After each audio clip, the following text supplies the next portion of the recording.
నాకు డౌట్. మొన్న team India players match గెలిచి పాకిస్తాన్ ప్లేయర్స్కి హ్యాండ్ షేక్ ఇవ్వకుండా రూమ్కి వెళ్ళి తలుపులు వేసుకున్నారు. ఇలా చేసిన తర్వాత టీమిండియా చేసింది 100% కరెక్ట్ అని చాలామంది అన్నారు. ఎందుకంటే వాళ్ళు పాకిస్తాన్ ప్లేయర్స్ కాబట్టి, వాళ్ళు చేసిన దానికి మనకి ఎంతో కోపం ఉంది కాబట్టి. ఇక్కడ నాకు డౌట్ రైజ్ అయింది అదేంటంటే ప్రజెంట్ మన ప్లేయర్స్ ఆడుతున్న గేమ్కి ఏషియా కప్ని ఈజీగా గెలుస్తారు. అయితే Asia cup present president Mohsin Naqvi తను ఒక పాకిస్తాన్ సిటిజన్ అండ్ ఒక పాకిస్తాన్ పొలిటీషియన్ కూడా.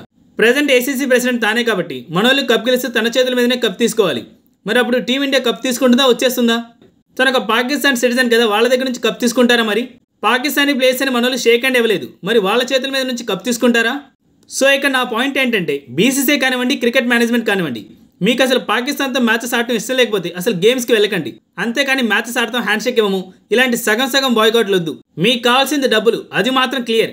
కానీ ఇండియన్స్ ఫీల్ అవుతారని మ్యాచెస్ ఆడి హ్యాండ్ షేక్ ఇవ్వము, టాస్ వేసేటప్పుడు వాళ్ళ మొక్కలు చూడము, ఇలాంటి పనులు ఎందుకు? అంత పేట్రియాటిజం ఉంటే డైరెక్ట్గా బాయ్కాట్ చేయండి, అంతేగాని ఇలా సగం సగం పనులు వద్దు. మీరు కంప్లీట్ బాయ్కాట్ చేస్తే మేము ఇంకా చాలా హ్యాపీగా ఫీల్ అవుతాం కదా. బట్ మీకు డబ్బులు కావాలి అండ్ జనాల దగ్గర పేట్రియాటిజం చూపించాలని పేరు కూడా కావాలి. సో మాకు అర్థమైంది ఇదే మేము చెప్పిన దాంట్లో తప్పేమైనా ఉందా? ఆలోచించండి.